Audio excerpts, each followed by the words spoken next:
Hi guys and welcome to Football Fix. I am joined with Alex. Hi guys.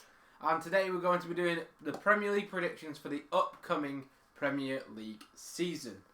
Without further ado, Alex, I'll let you introduce yourself. Hi guys, I'm Alex. I'm a City fan. I'm the season ticket holder. I've been going to City games for 3 or 4 seasons now, and yeah, I've been enjoying it really. So if you have watched the channel previously, I was obviously joined by Ned. However, Ned decided he didn't want to do it anymore, so I just thought it'd be a bit of fun. We'll do some Premier League predictions today, and get involved in the comments below and put your Premier League prediction table. Right then guys, so let's get straight into it. So we're going to be doing it in alphabetical order today, just so it's as easy as possible for you to read. So we'll be starting off with AFC Bournemouth. So what have you gone with then? Start us off? It's not positive for them, is it? I think I have gone for them in last place. I'm not confident about Scott Parker's side at all. I think they've got the weakest squad in the league, definitely. Yeah. That being said, one thing that could make them surprise a few teams that I've noticed is a lot of the players that they have, despite not being a strong squad, are Premier League proven. You think of Jefferson, Lerma, even the backup keeper. They were all around when they were last in the Premier League, so maybe they might not come in the bottom position. Yeah, I agree completely, to be honest. For me, I've put them in 20th place as well. I don't really think you can compare them to Fulham, for example. They've even got a decent amount of quality with Mitrovic and Pereira, whereas I think with Solanke, I think he's a decent championship striker, but I'm not sure if he's going to be able to hack it in the Premier League, to be honest. So yeah, he's not great, is he? And the squad depth, they don't have many stars or many creative players. They've obviously got the likes of what's his name, the winger they've got, who's quite talented. Brooks, that's David the one. Brooks. They've got him, and he's quite talented. But compared to what the rest of the league offer, even Fulham, for example, who are one of the weaker teams, so-called weaker teams, have brought in the bloke from United, Pereira. Yeah, Andres Pereira. He's a good player. He looked very good. I mean, against Liverpool, he was on form. Yeah. So what do you think of Scott Parker then? Do you think he's going to play a defensive system with Bournemouth? I'm not sure. What I think with teams that get promoted, I think it's so difficult to play expansive football. Like we've seen with Norwich, they never come up and try and play the full defensive block like teams like Brentford and Wolves have in past seasons. So I think it's all about getting the right balance, because at the end of the day, you need to score enough goals to be able to stay up. Yeah. But then you need to be solid enough in defence. So I don't think they're gonna go for too expansive football. No, I think they will be the low block team of this season. Yeah. The thing is, this is something that's been a bit of a bugbear for me. Everyone had a go at Burnley for how they play football. They said it's past it, whatever. The issue I have with that idea is you need teams to have different styles, because if you don't, then football's just going to get stale. Every team's going to be trying to attack. Yeah. The reason City, for example, will get so many points, which they have done recently, is you don't have as many teams now that are happy to sit and dry. And they leave the spaces open that teams who are amazing creators, like City, like Liverpool, can exploit those spaces and gaps that they leave. Whereas I think in the olden days, it was harder to get the points because you had like the likes of Stoke, you had West Brom, everything. Loads of teams that were prepared to sit back. And as much as people hate to watch it, because it is boring, like for the fans it must be boring. Yeah. You need that variety within the league, otherwise football will become very samey. Yeah. And football comes through patterns of the type of play that is obviously, you used to have tiki-taka, then you had the high pressing style, and it comes through different phases. And at the moment it is a phase, but I do think there is a place in the game for defensive football, and I do believe Bournemouth, hopefully, will be that this season. Yeah, I think that's their best way, their best chance of staying up, to be honest. Yeah, definitely. So, who have you gone for Arsenal? Because that's the next day. And I'm an Arsenal fan, as everyone knows. Yeah. I don't think you're going to be too happy with this, but for Arsenal, I've gone in 5th, because I just think... I know. I think last season was very promising, other than, I suppose, the start and the end of the season was really what cost you. But I think when you look at how Spurs have recruited, I think some of their signings are quite smart signings. Bissouma, I think Perisic will be useful for the Champions League. I don't think he's someone who will be playing every game of a 38 game season, but I think he's a wise one to play in the big games. Yeah. And I just think Harry Kane and Son, in comparison to Arsenal, I'm not really sure they've got an attack comparable to that. I think Jesus coming in, I think that's an absolutely outstanding signing. I mean, for City, he was a standout player for us, some important goals for us. He scored a brilliant goal against Liverpool in one of the important games last season, but I still think it's not going to be enough to finish above Spurs. So 5th is where I've put them. Oh, I mean, it's a good case. You've explained it quite well. But I've put Arsenal in 3rd. And that might be slightly biased. I do appreciate that. But I'm going to give my reasons. So, Jesus is a player that doesn't offer the goals of Kane and Son, but he brings other players into the play. Arteta's system is all based, not necessarily around a false 9, so to speak, but about a striker that can drop in and play with the attackers. Fluidity in transition. You have Erdegaard going out to the right on occasion. You have Saka going across. You have Martinelli cutting in and playing striker on occasion. It's just a constant fluid system. And Lacazette didn't necessarily have the mobility to, when he dropped deep, to then be able to run into the box because he didn't have that pace anymore. Yeah. Gabriel Jesus definitely has that mobility. He definitely has that pace. Yeah. And he definitely has the ability, dribbling and creatively wise, to create chances for Arsenal and enhance their attack. Then you couple that with we had 2 points off Spurs last season. I do controversially think that Arsenal's window has been better. I know Spurs have added depth, and Basuma's a great signing, but I think that if Arsenal did the window that Spurs did, they'd be getting slated. I think that Edu and Arteta would be hung at dawn, to be honest with you. And therefore, I do believe that Arsenal have developed quite well. They've got backup for Tierney, which if you looked at when we dropped points, it was when Partey, Tierney and Cedric were out. They've got decent backup for Tierney, and Zinchenko can also play in midfield, and he's probably an upgrade on Xhaka. We don't know for sure, but in that position, but probably is, realistically. Yeah, I would say so. It's another year of the players getting better as well, and playing with each other, and it just seems like the direction's positive. Now, I know the other teams in the league, I think Chelsea, etc., are favourites for the position, and I know I could be being biased, but the reason I think that we'll come 3rd is a culmination of those factors, and I think Jesus will make the players around him better, which means that even though we don't have one goal scorer, he'll enable Martinelli, Smith Rowe, maybe not Smith Rowe, he's not as much of a goal scorer, but Saka, Nketiah, himself, to chip in with 10 to 15 goals each. Yeah, it is important contributions. It just spreads it around a bit, I think. Yeah, that is important. The only worry is that we've got Martin Ødegaard who can't really shoot at all. But, yeah.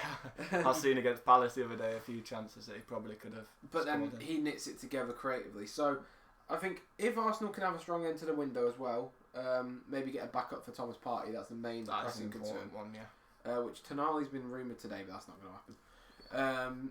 Then it would be obviously great, and I think we'd be going places. I do think that the top 4's within our reach quite reasonably, especially the state of United at the moment and Chelsea. Yeah. And then it's a toss-up in my head between Spurs and Arsenal, and I'll always have to back Arsenal and Spurs. So for me, Arsenal over Spurs, sorry. So for me, I think Arsenal is definitely the next on the list, and they will come 3rd, in my opinion. Fair enough. Right, so moving on to next team, we've got Aston Villa next. For me, I have gone with 9th for Aston Villa. I think, I believe last season they underperformed massively. I mean, many people last season as well were edging them to be in the top half of the table, and at the end of the day, it just wasn't good enough for some of the signings that they brought in. Danny Ings, Emi Buendia, you've got a decent few signings there. You'd be thinking, could they push on for Europe? But I'm thinking now they've brought in even more signings with Diego Carlos, I think, experienced. He's played in the Champions League as well, which is obviously not something they'd be pushing for, but that experience at a high level is important. And Kamara from Marseille, I think that's just a solid signing. Obviously, the other day against Bournemouth didn't get off to the best start, but I think it's a team that will gel together. And I think Leon Bailey had a great pre-season. He's still waiting to gel with the squad because of how he struggled last season for minutes, and he's quite injury prone. But I feel like he could have a breakthrough season this year. Yeah, Villa's a weird one, isn't it, really? They massively underperformed last season for the window that was given. Yeah. The investment in Gerrard's been clear from Villa from the offset, bringing in the likes of Buendia last year. They've coupled that with another big window this season. But I watch Villa play and it's a lot of nothingness. They don't have a speciality. Yeah, it's not really. The team, obviously, they've tried to combat the physical issues they had by bringing in Kamara. Was it Kamara? Yeah. Kamara in the field. And but you look at the team, they've got very good creative players. You look at Coutinho, you look at Buendia. Yeah. But they don't really have that physical edge. They're all diminutive players. Now, I don't think Gerrard's a good enough manager to necessarily be able to make a team with the deficiencies as obvious as that click. Yeah. My issue with Villa isn't the players, don't get me wrong. I think the issue with Villa is I just don't trust the manager. Yeah. I don't think Gerrard's it. And because of that, I put Villa in 12th place, which is a decent position. It's a mid-table finish in the Premier League. Yeah. But for the squad and investment that Villa have put together, they really should be looking at the top 8. Yeah, I think so, yeah. Especially like the likes of Coutinho. You've got a good back line there now.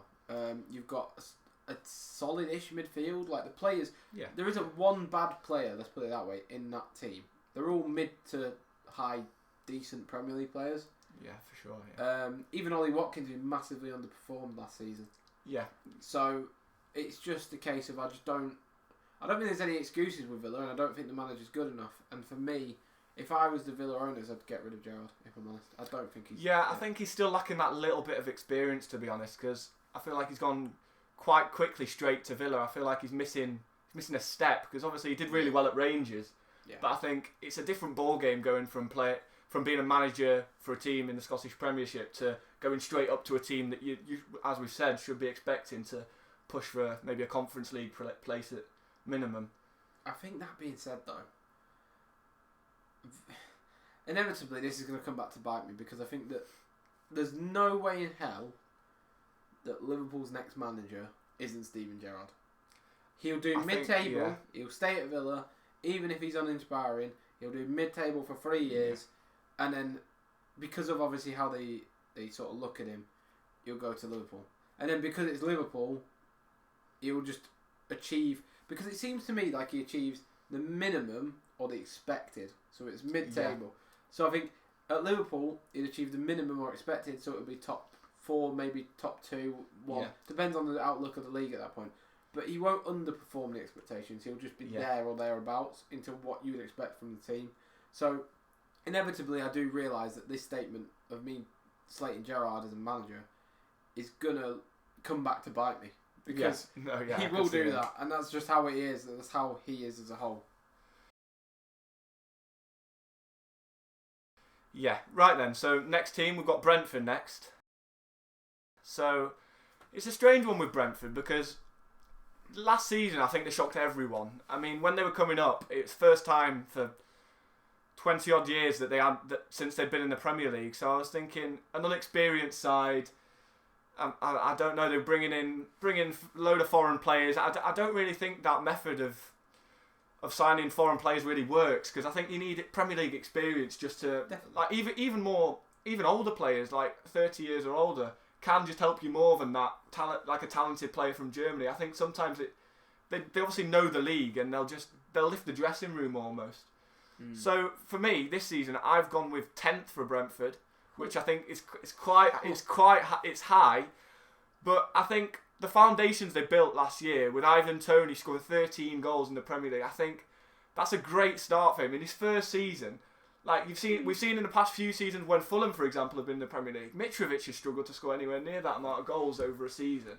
So him coming in his first season and scoring 13, I think it's a great start. He's also a creative monster. I know, he's brilliant. He's all over the place. He's amazing on his duels. He's a creative monster.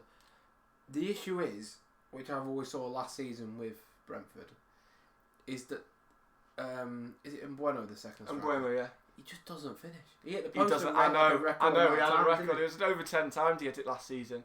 I also think they've made some great business over the summer. I think Aaron Hickey from I can't remember. Bologna. I think it's Bologna, isn't it?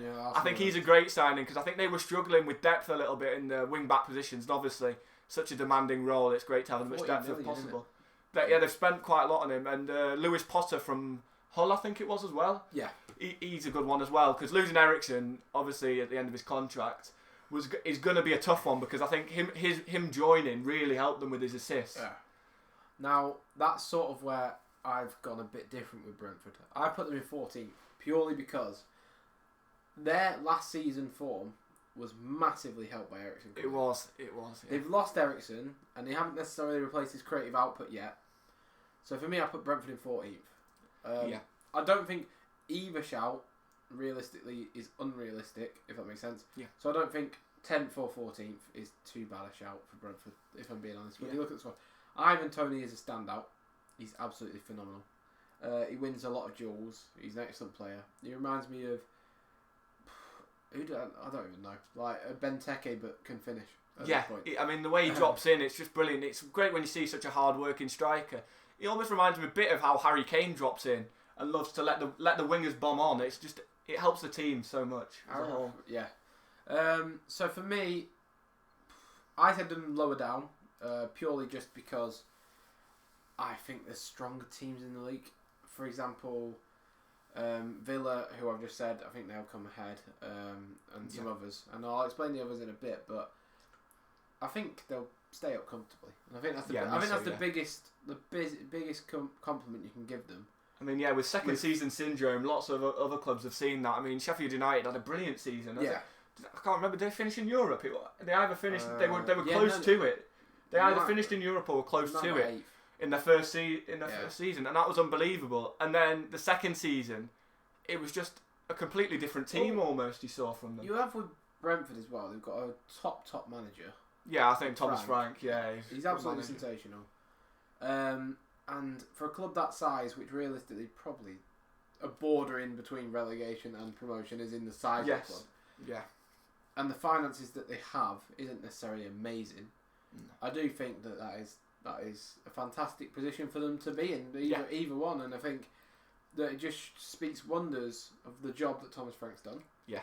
And I think a top club, e.g. even Aston Villa, who I said it before, would be a great appointment for any of the teams in the Premier League that are outside the top 6. He'd be amazing. He may even be a good appointment for some of the top 6 if he continues this run. For sure. So the next up then is Brighton and Hove Albion, and they are obviously managed by a genius, I'd say. Definitely. He's absolutely phenomenal. I have put Brighton in... Where did I put Brighton? 10th. In 10th place. Mid-table. Straight mid-table. Because the same as Brighton always have, they don't have a goal scorer. Yeah, that's their biggest problem. They create amazing chances.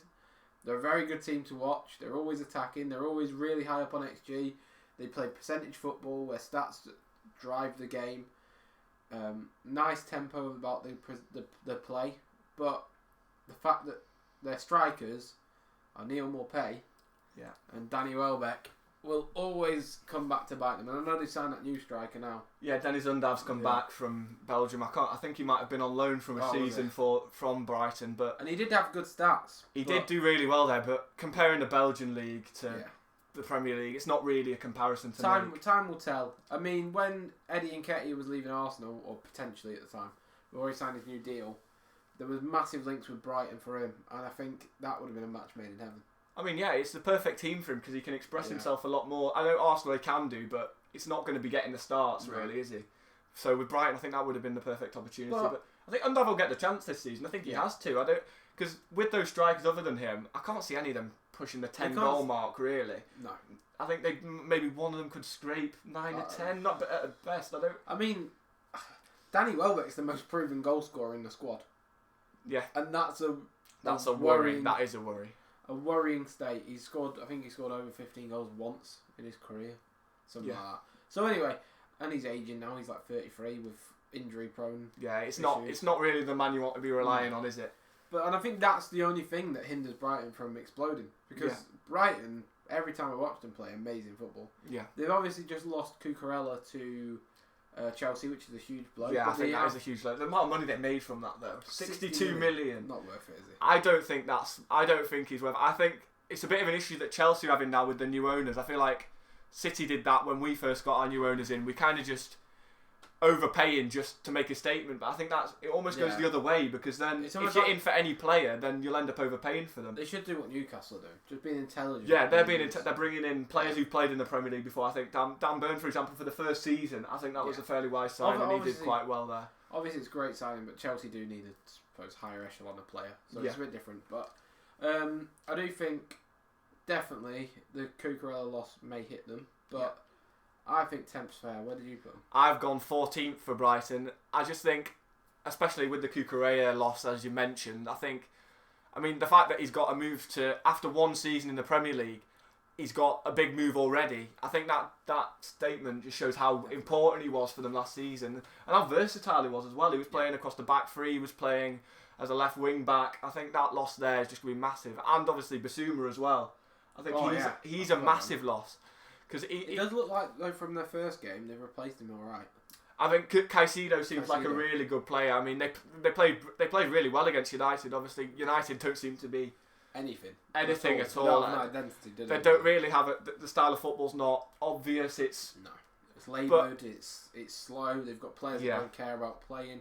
We'll get onto them in a bit. Yeah, that will come soon. But Caicedo definitely looks like a great pickup. Yeah. Intelligent again by Frank and the Brighton board. I think even Mwepu as well, who they signed, I think he's a decent player as well. But I still think that lack of a goal scorer, that's what's keeping me from putting them I was thinking this a bit higher up in the When I was Liverpool, obviously Liverpool drew at the weekend 2-2 with Fulham. And I saw Mitrovic playing, and I thought, they said this to my mate, because he's a Liverpool fan, so I was watching it with him. I said, if Brighton had Mitrovic, they'd be top 7. I wouldn't say top 7. I wouldn't say top 7, but I could see them pushing in. I could say maybe 8th at a push. I think they could definitely get top half, like as in 8th, 9th. I think they'd be in the Villa category in terms of where you'd be realistically putting them. Where you'd expect them to be. Yeah, where you'd expect them to be. Yeah, okay. I think that's the frustrating thing with Brighton almost, because that's how close they are. They're a striker away. Last season on XG they were 6th. Unexpected points. So I don't know if 7's out the realms of possibility. Yeah, I just think with some of the teams that have improved massively over the summer, we'll come on to a few of them in a bit, but I think there's a few that I still would put above them. Right, so that's where I put Brighton. I put them, just to reiterate, in 10th. Yeah, and I've gone with 14th. So, next up then, Chelsea. I'll let you start this one off. Right, okay. So for Chelsea, I've gone with 4th. I think they're just that little bit. I think obviously last season, 3rd is not by no means a bad position for Chelsea to be finishing. But for a lot of the season, especially at the start, in the first half of the season, they were 1st or 2nd for the majority. And then it's like they almost just dropped off. But it was never like they were going to... I think we need to remember that going into... this is sort of something against Chelsea. Going into last season, they were European champions. Yeah, that is, And you need to look at how bad the season was in context to their expectations at the start of the season. That's a very good point to make, You've got Tuchel, who wasted Lukaku. Yeah, no, that was... He didn't play to his strengths whatsoever. Say what you want about Lukaku. Lukaku probably had his issues. Lukaku probably didn't help himself. And there seems to be a rift between them. Yeah. But Tuchel didn't... Well, no. Sorry, the first game, when he destroyed Arsenal, they played to his strengths. Yeah. They didn't since then. Yeah, I think with a player like Lukaku, I think you've almost got to adapt to how he plays rather than him adapt to how the team plays, because I think you can't be expecting him to be all high press and all this when that's not really his strength. I think you'll see it this year with City, I think City are almost going to adapt to Haaland more. Against West Ham, we started to realise more, just that ball in behind, that's the main way to get into his strengths, really, because against Liverpool in the Community Shield, he was quite absent, to be honest. He wasn't really, he didn't get many chances, and when he did, he wasn't really, obviously he didn't have his best game, but I think against West Ham, the 2 goals that both came from him getting in behind and his explosive pace. It's like with Lukaku, you've got to get to what his strengths are. So he's best at getting the ball, holding it, playing it off, and getting him behind his defender. That's the best thing you can do with him. So do you think? Obviously, you've predicted him 4th. I'll explain mine in a minute. But do you think with their brand new backline, I do. No striker. Yeah. Michy Batshuayi is a second striker.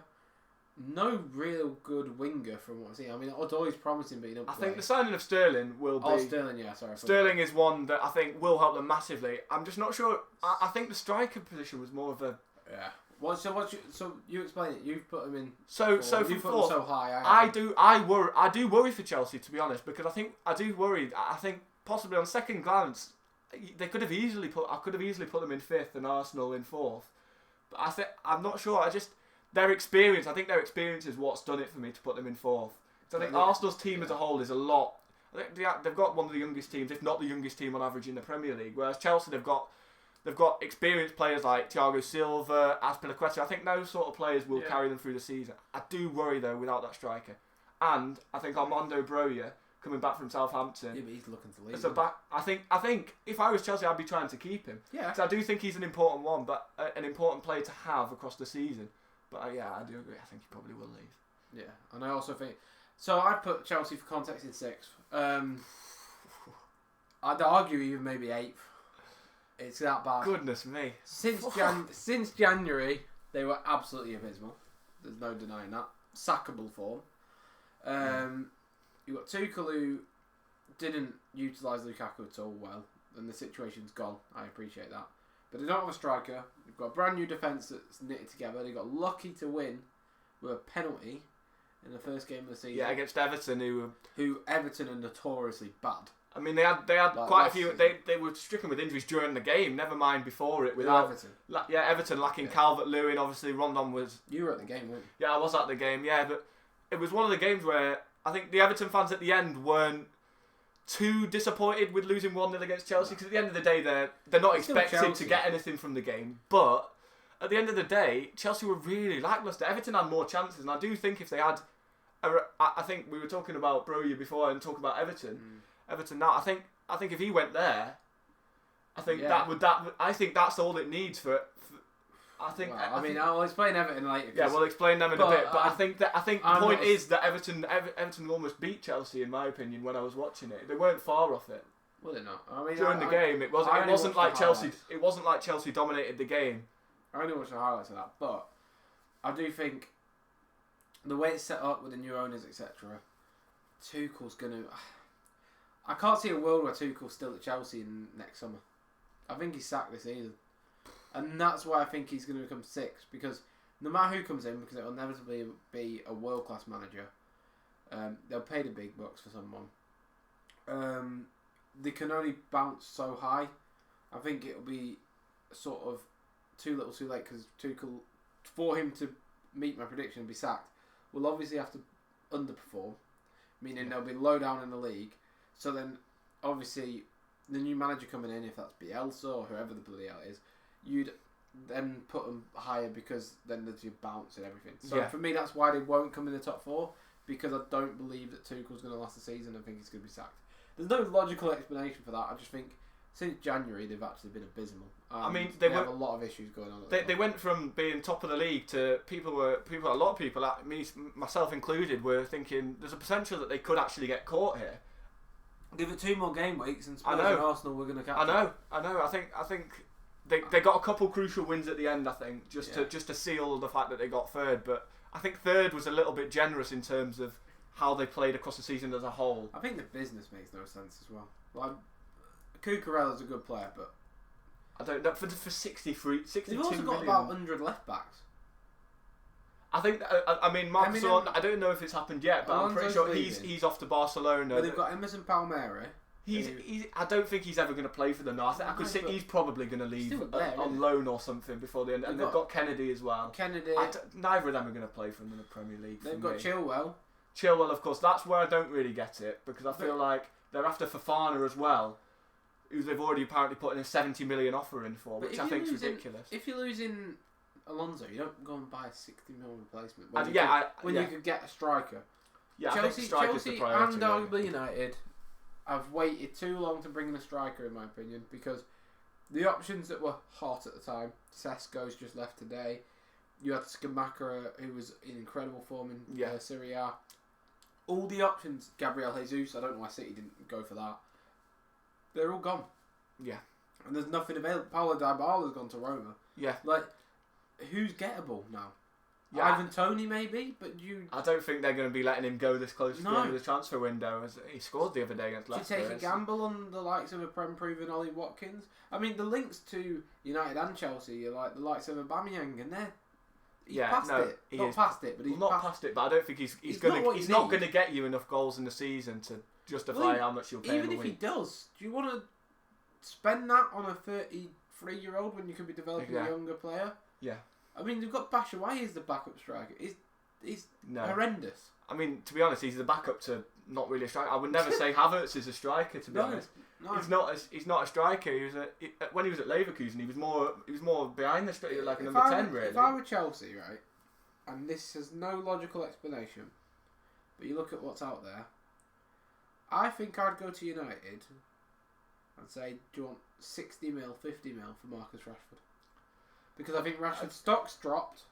I think he's not the greatest player at the moment, but there's a player in there, and you're rebuilding from there because he is what Tuchel seems to want in a striker, as in someone who can be fluid and running behind. He's basically Werner, but with a goal-scoring pedigree in the Premier League. I mean, I agree with going to United. I'd say more Martial, to be honest. I think more as an out-and-out striker. I don't think Rashford's ever been a striker. Yeah, but do you think Martial's good?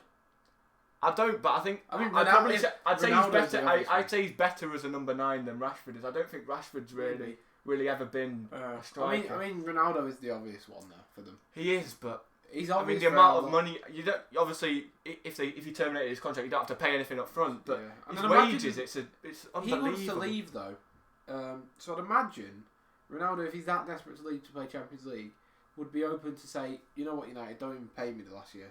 No, definitely, yeah. So.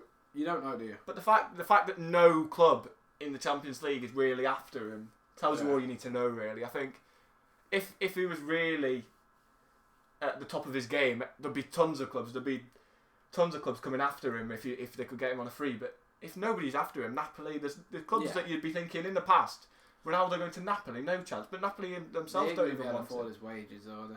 No. So that's the end of that. He's probably going to stay at United. Yes. Anyway, go on. You say right. Palace. Right then, moving on. Right, we've got Crystal Palace next. For Crystal Palace, I've gone with 13th.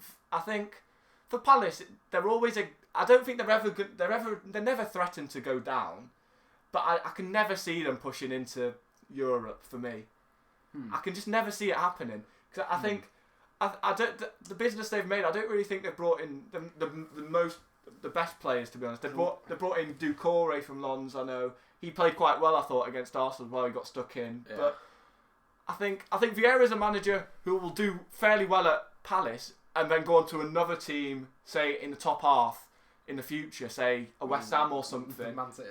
Or possibly in the future. I think that he'd still need a bit more experience than that. But I think they're a team that can go and beat, like a City. As a City fan, I've seen numerous times they've robbed us, not robbed us, but taken points off us.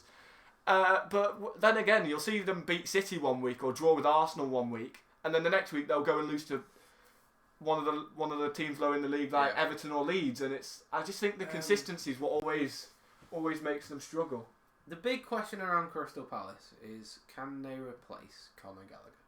I don't think they can. I mean, Doucouré's not really the same type of player. He's more defensive than Gallagher was, but but it doesn't necessarily.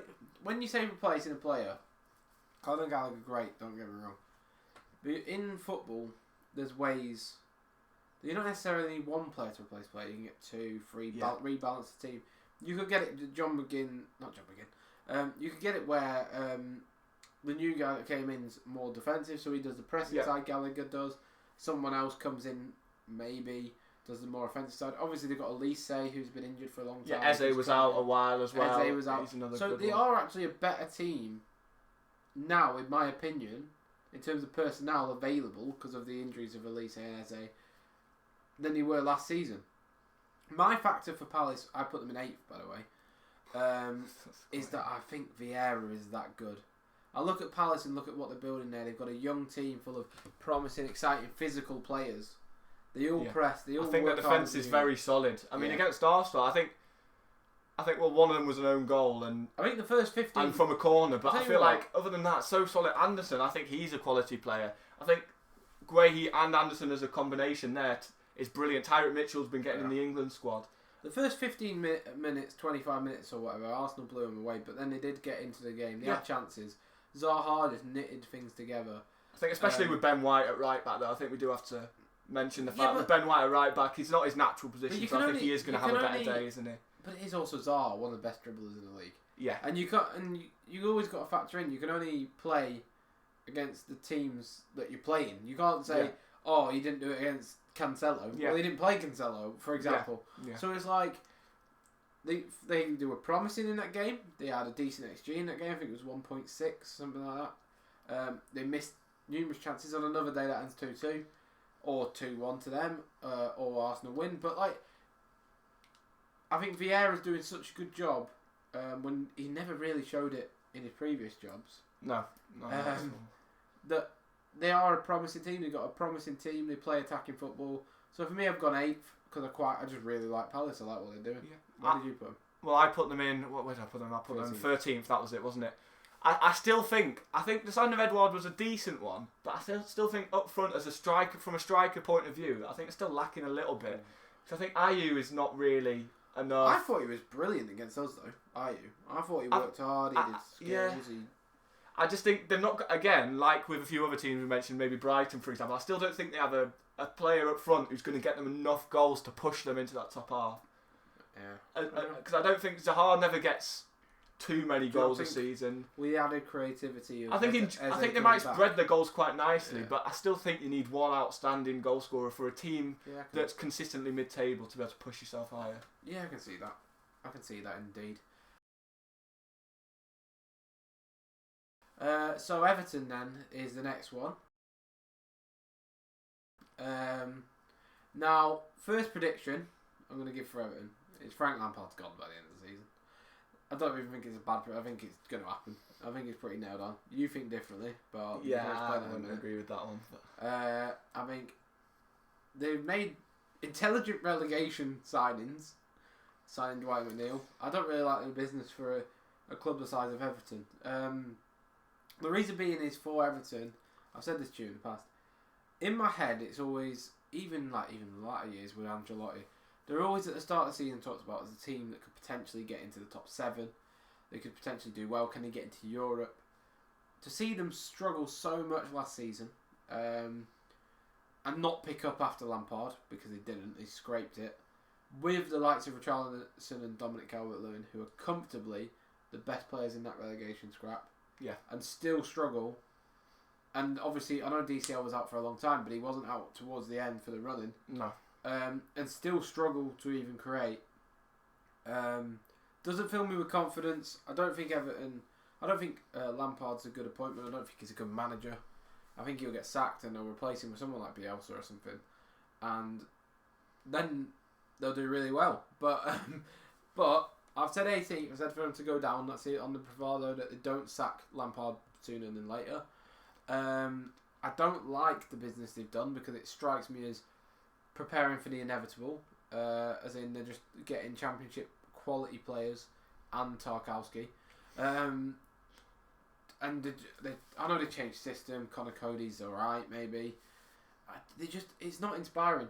They don't give me any. They haven't replaced Richarlison, for example. And I didn't even think Richarlison was that good, but he was good enough that they need to replace him. I think that is a transfer waiting to happen. For starters, I've gone with 16th for Everton. I do think they will just have enough to stay up.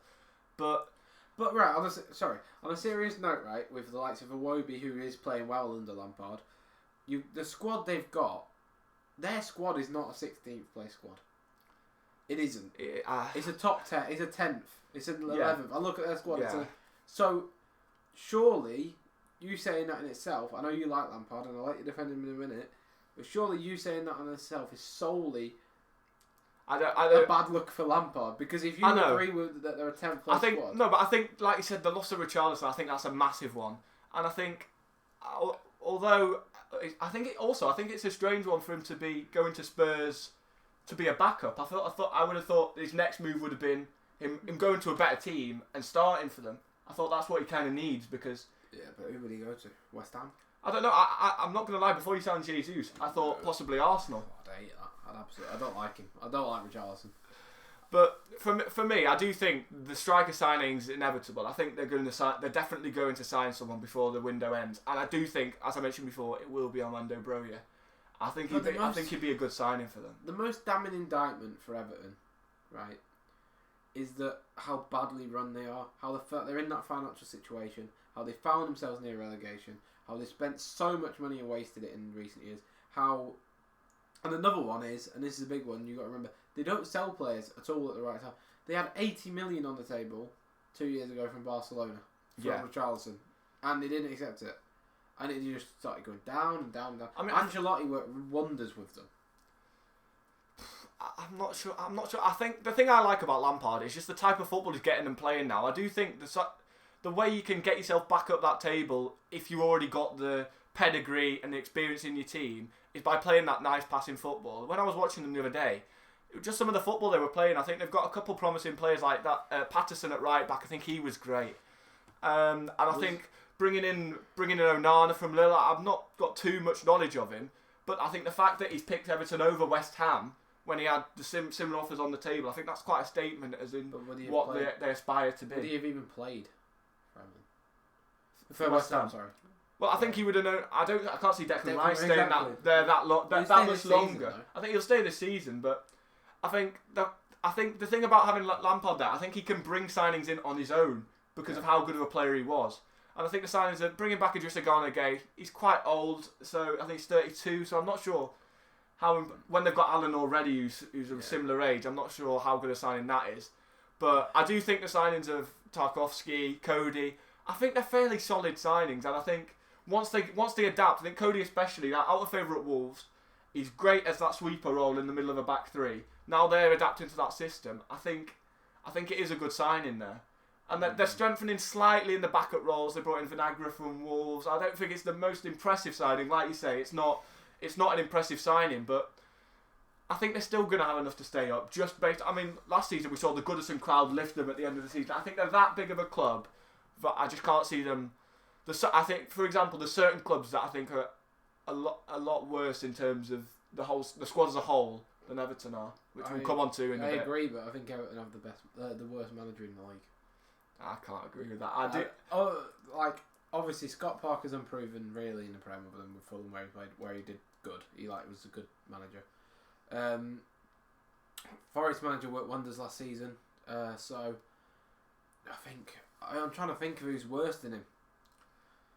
Who would you say? Like, maybe Leeds have worse manager. I mean, yeah, I'm not sure about Jesse Marsh. Jesse Marsh might be worse, but other than that, I think it's quite comfortable that Frank is the worst manager in the league. I think that's what brings them down for the first time since they've been in the Premier League when they went up. I think that in itself is enough of a statement for me why I don't think they will go down, because I think every season where they've been close, I think they've always managed it, and I think it's not like with Burnley where they're not spending money. It's inevitable. I think Burnley's relegation was inevitable. I think I'd rather not spend money than spend money stupidly. I think they're getting wiser with their signings. I think Onana, for example, it's a good one for the future. I don't think they want to be signing all these old aging players like they have been with, for example, Alan when he was already 30. We'll have to agree to disagree on this one. Yeah. But my two relegation picks that have been revealed so far are Everton in 18th and Bournemouth in 20th. Yes. So. Right then, let's move on. I've got a surprising one for 19th as well, but we'll ignore that. The next one's Fulham. Right. I'll take this one to start with. I think that Fulham are going to come... Oh, God. I keep looking at it. 17th, and they're going to avoid relegation, which I think is mental for them. Well, no, it's not mental. But it's mental in context that everyone says they're going to go down. Yeah. I haven't heard one person other than myself that doesn't think that. And this isn't off the back of the... Draw against Liverpool either.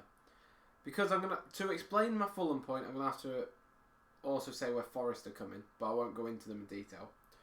I put Forest in 19th purely because I think that Forest will have the same issues that Fulham had last time they were in the Premier League, when they bought 100 million worth of players or whatever, and the squad just didn't gel. They brought in, for example, Michel Seri, who was linked to Barcelona, an amazing player at the time, and he just didn't suit them.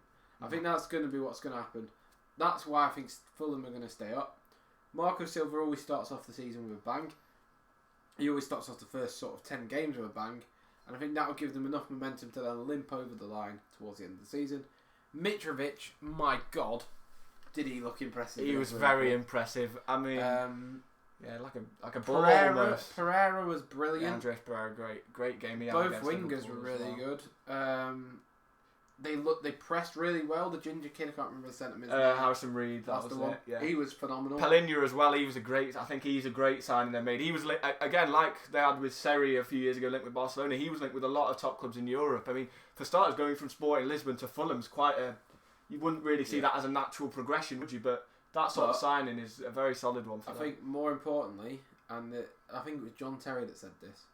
A top keeper, and he was quoting Petr Cech at the time, but a top keeper can save you 12 to 15 points a season. They have just bought a top keeper. I think Bernd Leno is a great signing for them. I obviously an Arsenal fan, saw him play.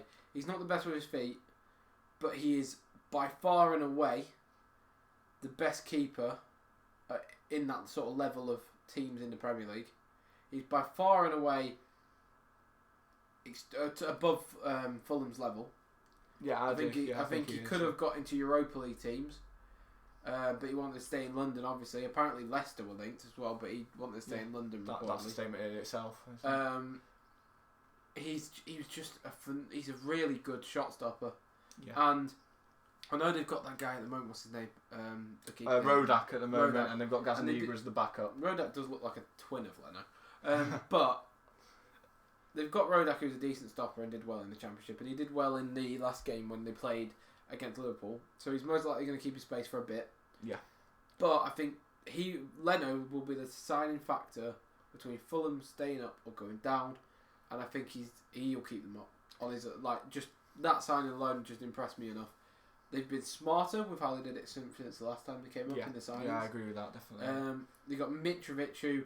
I'm not being funny. You don't score 40-odd goals in the Championship and be a bad player. He is Premier League quality. He's top Premier League Tony, you saw Tony score 40-odd goals in the Championship and then come up and smash it. And Mitrovic was another level the other night. He bullied Van Dijk. And I know. Yeah, it's very rare you see someone dribble towards Van Dijk. It's the first time and Van Dijk, he was backpedaling Van Dijk as if he was up against. Nothing against Mitrovic, but it was almost he was up against someone on like the highest level. Yeah. I think that for me, Mitrovic is. I mean, he's screaming. If he continues this form, he's screaming Chelsea. I wouldn't be surprised. My only issue with that is he a similar player to Lukaku, is in that hold-up play striker where you'd be a bit worried. I don't think Lukaku's a hold-up play striker. I think Lukaku is a bully who runs in behind a lot, and he just didn't play in behind. I think Mitrovic is a target man. I think they're completely different. I mean, I suppose with Sterling now at Chelsea, that wouldn't be a bad one with him bombing on beyond him, would you? A hold-up play striker would be able to do a first touch. Yes, that would be quite an important one. So, I mean, for me, I think Mitrovic keeps them up. I think Fulham 17th. To be honest, I wouldn't be surprised if they came even higher. I wouldn't be surprised if they come lower, but I wouldn't be surprised. They're an unknown still. They're an unknown. Yeah. But I think very positive things about Fulham, so I'll let you go. Right, so for Fulham, I've gone 19th, which I think is, to be honest, I think that's quite a common prediction that a lot of people have gone with. But I think while the game against Liverpool was promising, they played some great expansive football. Obviously, the signings of Pereira have helped them. I still think they're missing a little bit. I think just across the whole season, I don't think you can play that sort of expansive football. I think you'll still trip up. I think if you come up against a side like Brentford, who defend deep, and then they're bombing on behind your defence, I think some of the players they've currently got, they had Tim Ream playing the other day. I don't really rate him that highly. I know they've signed Diop. I think that's a decent signing. But one thing noted against Liverpool, and I know it's Mo Salah, they were so weak down that left hand side. Salah's right. They got destroyed down on numerous occasions. So I do agree. Tim Ream was at left centre back, so I agree with that point. Yeah, I just don't see them having enough, to be honest. Across the whole season, I think they will get results here and there, as we've seen against Liverpool. I think they can, but like I said with Palace before, and I'll say with Fulham again, I think they'll get those results against the bigger teams. But I think it'll be those those clashes where you see them playing a Wolves or an Everton, where they could have a chance of winning it. But I think that at the end of the day, those games they'll struggle. I tell you what, I hope that by the time we play Fulham, Saliba's fully into the team and Tomiyasu's back, because if Ben White's playing against Mitrovic, I'm scared. That would be a bit of an issue. He's just too weak. But yeah, he's a good player. He's a very good player on the ball and stuff. But like, he's just not that type of combative centre back that you need to combat Mitrovic.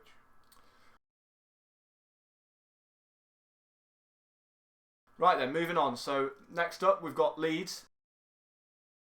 So for myself, I've gone with 15th for Leeds. I think for Leeds anyway, I think some of the signings they've made, it's been more promising. Losing Rafinha and Calvin Phillips, it's a massive loss.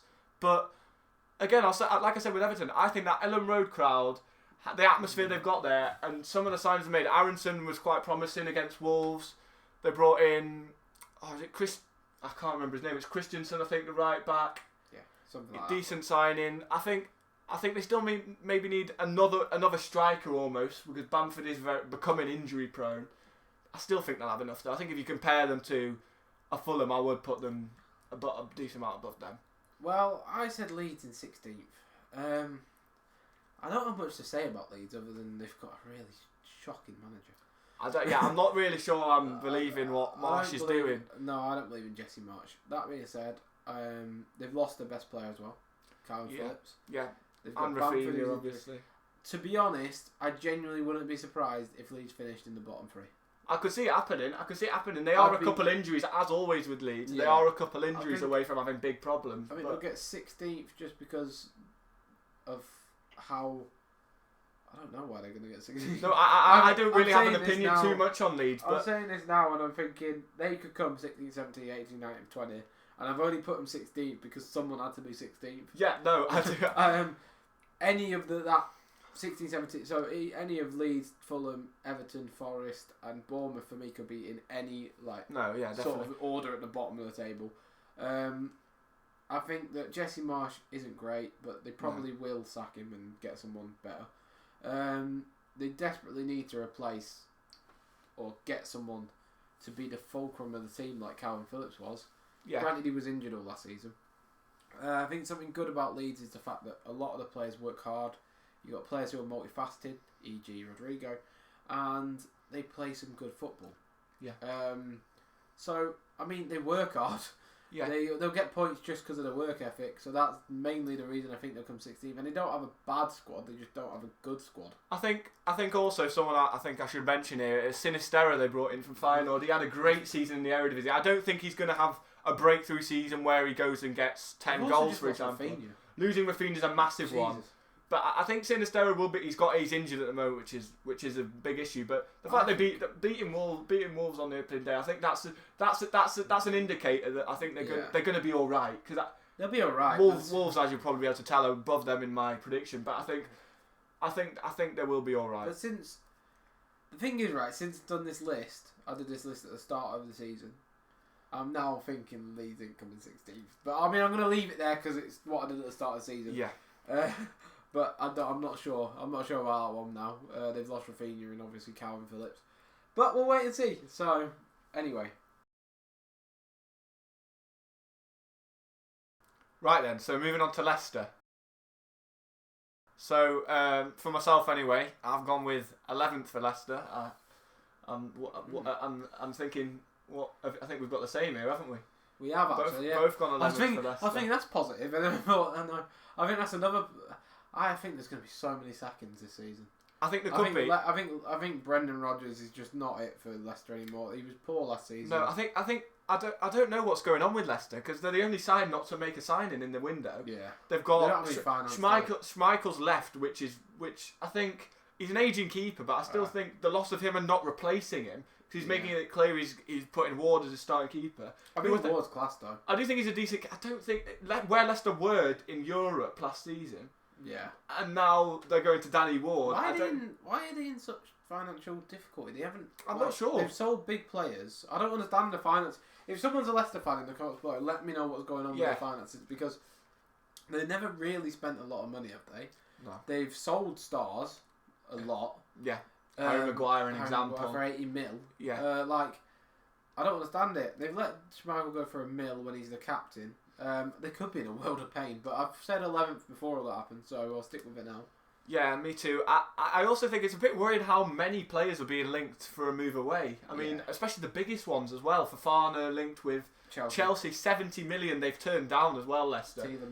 Tielemans to Arsenal as well. And United. Madison's been linked with Newcastle as well. The Newcastle put in a 40 million. I don't think that'll happen, but I think it's a bit worrying how many of their players are getting linked with so many teams. I think that doesn't really help the dressing room. Madison's got 3 or 4 years left on his deal. Tielemans is in the last year of his deal though. That's why I think that could happen to either. Yeah, I could see that. Well, I think even if he doesn't sign for Arsenal this summer, no, he probably will next summer. It'll definitely be next summer, won't it? I think obviously they've got decent players like Harvey Barnes who's injury prone. The thing with Leicester though as well, I don't know if you saw it, but United were linked the other day with Jamie Vardy, which was a bit weird. Oh yeah, I did see that. So that could have.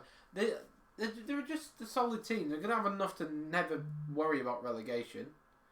But at the same time, I don't think they're anything for Europe. No. I think that's the issue with Leicester because they were one of those where you'd go, oh yeah, they could be pushing for top 8. They could be pushing into Europe. They were playing European football last season. But I think with the lack of transfers, with the lack of signings, and the players being linked away, they're almost dropping down and becoming one of those sides where you think, yeah, they'll be mid-table every year. They'll never be pushing for Europe, but they'll never be. They've still got one of the best midfields in the league, though. I think Dewsbury Hall. He's another one that I think we should mention here. I do really think he's a great player.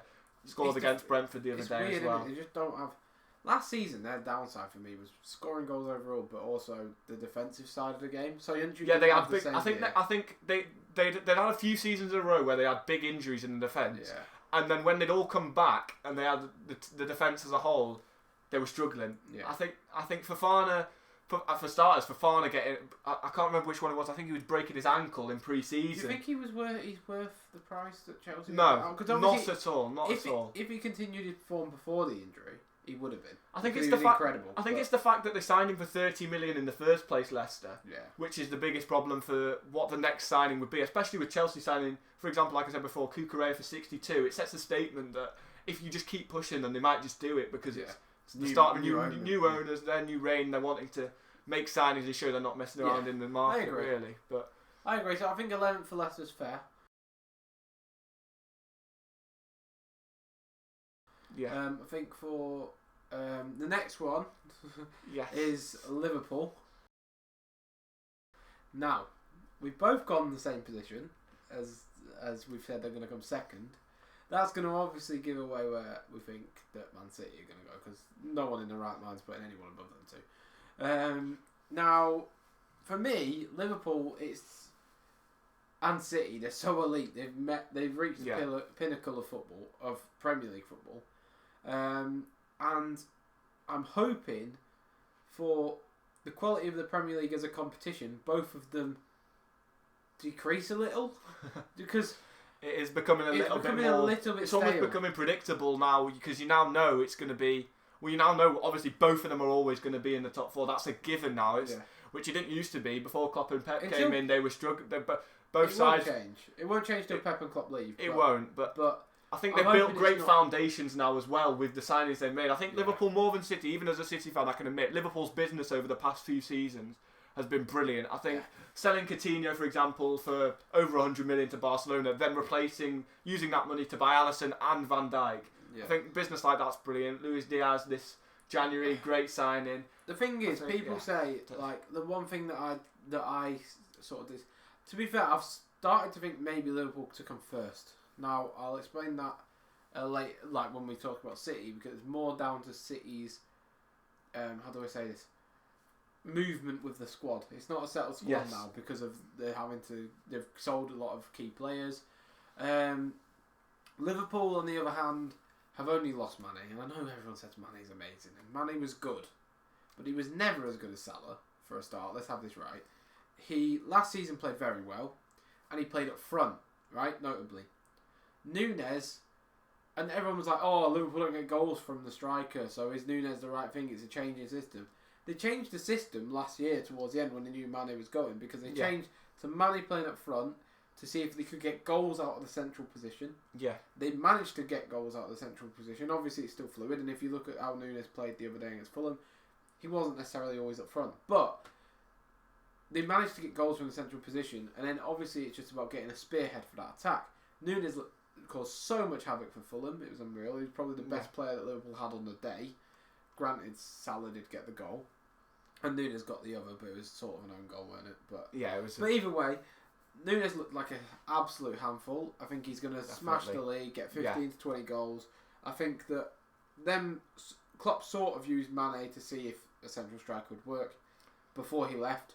It did work. They could get goals from that position. I don't actually think it's that much of a system switch that people are making out. Yeah, I think it's less of a system switch as to with City bringing in Haaland. I think that's a massive change because they still had a striker who was up there. It wasn't like he was dropping him so far deep, and it was more like City were playing almost the striker more as like a centre forward that's dropping in, and it was more midfielders that were playing that role, like Foden, for example. Yeah, I agree. And also, like at the end of the day, the Liverpool system's not going to change too much. It's still going to be the main creative assets: Robertson, Trent, whipping balls in.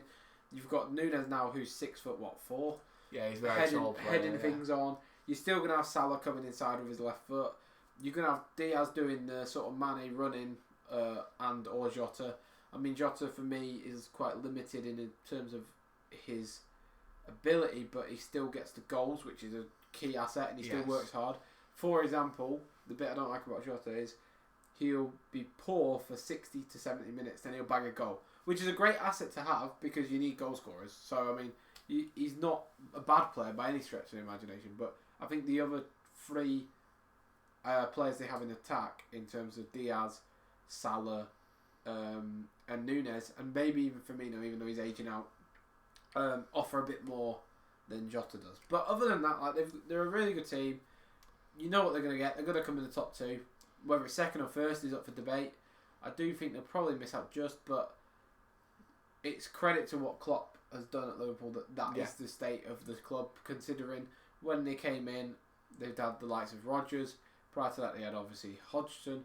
They were in a massive state as a club. They weren't a good club.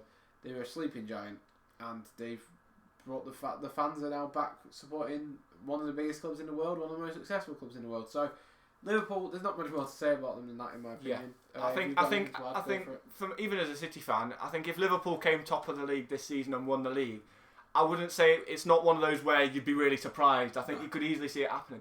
One thing I will say about Liverpool is I do think Mane's presence, in comparison to Diaz in terms of goal scoring output, is going to be a slight issue for them, because I can't see Luis Diaz getting straight into it. I think in maybe a season or two's time he can get a similar output. I agree, but I think Nunes. I think so. I agree with that, but I don't think he's really going to get involved as much in terms of goals as Mane did. I think that is a bit of an issue. I don't know. I think he will, but I think he'll get. I think he'll get 20 goals and 10 assists, and it'll be amazing. I don't think there's any worry because it's Klopp. I do think they're going to have a great season no matter what. I mean, last season I think almost they almost casually got into a Champions League final. It was the way they got to the final there. It was just there was never any doubt, was there? I don't think they had they definitely didn't have the hardest run to the final. But with Liverpool, there's almost an inevitability when they've got a tough game like against Villarreal. They did really well to make sure they stayed in that game, because Villarreal, especially in Spain when they were playing away Liverpool, Villarreal were really dangerous, and they just kept that consistency, kept going. And I think that's the difference between City and Liverpool. I think Liverpool can hold on to a game more than City can, because I think when City have an off day, it's a lot more obvious than with Liverpool, because I think they're defensively they are a lot more solid, especially having Van Dijk at the back. I agree fully. I'll let you start off with City because it's your team. So right then, so City, I've gone first, and as Thomas already mentioned, he's gone first as well. I just think with City, the amount of goals we scored last season, 99 goals in the Premier League, without having a recognised striker, that just shows the potential that the squad has got. And bringing Erling Haaland in, I think it can only get better from there. I'm not going to lie, I was a bit worried when at the start when Haaland came against Liverpool in the Community Shield, I was a little bit worried because he was a bit absent, as in he wasn't getting touched to the ball. It was almost like when Lukaku first came into Chelsea, how he wasn't getting on the ball enough. I was a bit worried about that. But I think it's one of those, for me, I think how good a player is when they come to a new league, the team adapts to them rather than them adapting to the team. Because when now City are having to adapt to him, you just know how good of a player he is. And when against West Ham, we saw how you can unlock his potential. Those runs in behind, both goals, the penalty, winning that penalty, it was just electric pace from him. Yeah. And I just think it can only get better. Do you think? Here's a question. I don't know if the viewers or yourself have ever read the Theory of Football. I haven't personally. In the state of that, they basically state that there's only so many goals that a team can score in a season, right? So the theory is that, for example, teams at the upper echelon of the league. This is an example that I'm trying to explain the point. City scored 100 goals, 99 goals last year in the league, right? Yeah. They are probably the pinnacle, the best level of a Premier League team ever, or near it, right? They're nearly at the max ability that a team can possibly be at. Therefore, City losing Sterling, losing Jesus, obviously that was what, 15 goals each or whatever? Yeah, I think Sterling was on around 15, Jesus around 10. You're taking away their goals from that total tally. You'd imagine that tally's going to be then taken on by Haaland, so you're going to imagine it getting... You could see I do believe you could see a 20 goal season from Haaland in his first season. So you're thinking 20, 25 goals, whatever for Haaland, right? So in the Theory of Football, he's the centre point of the goals, right? So he's getting that. That doesn't necessarily mean the number of total goals is going to increase because Haaland's there. It just means he takes up more of the focal point of being a target for the goals, if that makes sense. Because the level of City's attack is so good and has been for ages, what I'm trying to say is, do you think the performance level of those goals, it's going to be usurped, so 1, 2, 5 goals, for example, or do you think he's going to take it on board? It might go up, say, 3 or 4 goals, but it will still be around 100, which is amazing. I still think it'll be around. I could see us getting around. I don't think see us getting more than 110, for example. I think the goals will be taken from De Bruyne. I think his goal scoring output will be a lot lower because it'll turn into assists. Because he scored 15 last season, De Bruyne, which is very impressive for a midfielder. So I just see it. But I think for City, what their issue was in the big games when it mattered the most, we never had a last chance to be able to whip that ball in and just know there's someone on the end of it. I think that's where it's going to be. You're going to see the biggest improvement, especially in the Champions League, for example. Yeah. I think our issue is in one-off games when you need a goal. I don't think you can rely. I rate Phil Foden very highly as a player, but I don't see him as that man who will just go and get you a goal. Yeah. Whereas Haaland is that sort of player. As you saw against West Ham, didn't have too many chances, but converted all the ones that were in front of him. The one thing I will say is right now, because at the balance play, when we did this, Sterling hadn't been sold, for example. Jesus had, but the fact that they are now probably a full-back or two short, they're probably a midfielder short, they're probably an attacker that's quick, short and agile. I do think at the current state of play, if the transfer window ended now, Liverpool would be my favourites, but I think City will inevitably get people in, and therefore that will tip the scale again. But I think they do need players. City desperately, definitely. They might desperately need players. They've got Calvin Phillips. Obviously, they maybe don't need a midfielder as a priority, but I think they definitely need a fullback or two and an attacker. Yeah, I think it's looking quite likely over the past few days that Bernardo Silva might be leaving before the end of the transfer window as well. So I think that midfielder is becoming higher on the priorities list. But my thing is, with Pep Guardiola, I think even if he doesn't sign that player immediately to replace someone, you always know over time he's going to make sure it happens. Because you've seen, like when Kompany retired or left City, we didn't really sign someone to his level straight away. Like we didn't sign Harry Maguire, for example, when I'm sure we tried to, but I think we ended up signing Ruben Diaz, for example, which has ended up as a brilliant signing. Losing, who was it? Well, as Fernandinho was aging, it was becoming clear that we needed a backup to him, and then who's become the best. And we waited a season there. We didn't sign Fred at the time.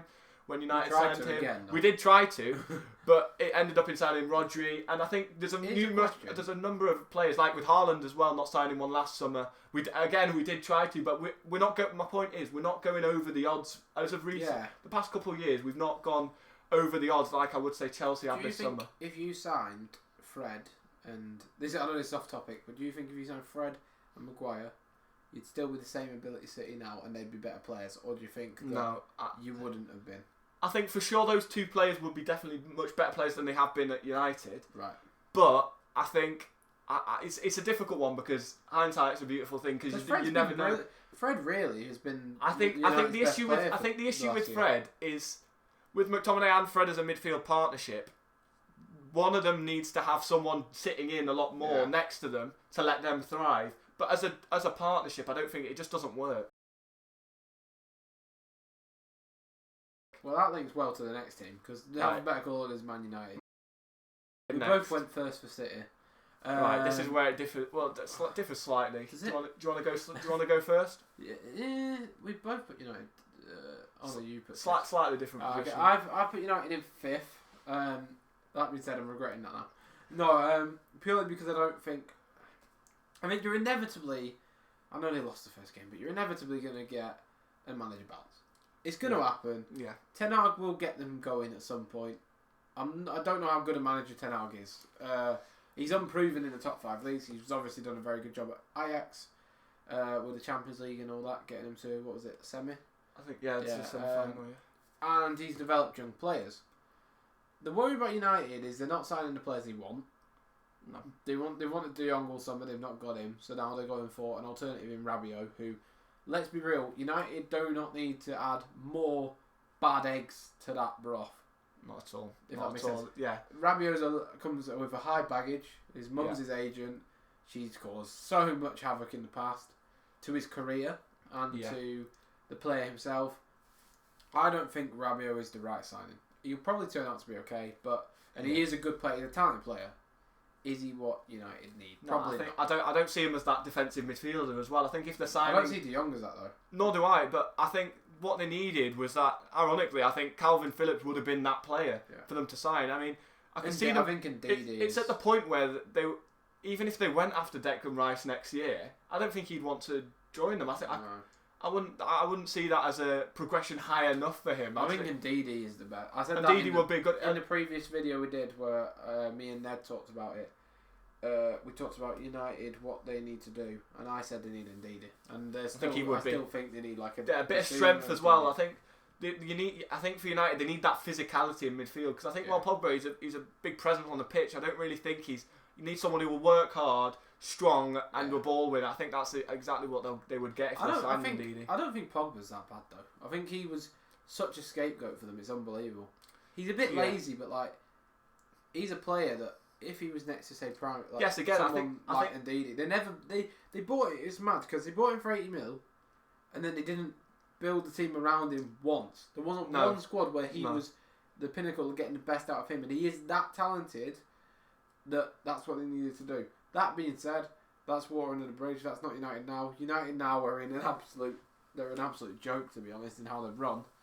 Ten Hag, will he be good? We don't know. I presume he's going to get more out of him than the last manager. It probably won't happen. It seems like the squad's rotten to the core. It seems like they need a massive clear out. And I said something a while back. You look at the job that Arteta's done at Arsenal. He's not taken any bad eggs. If they've had disciplinary issues, they've been terminated. They're straight out the door. I've seen with Aubameyang.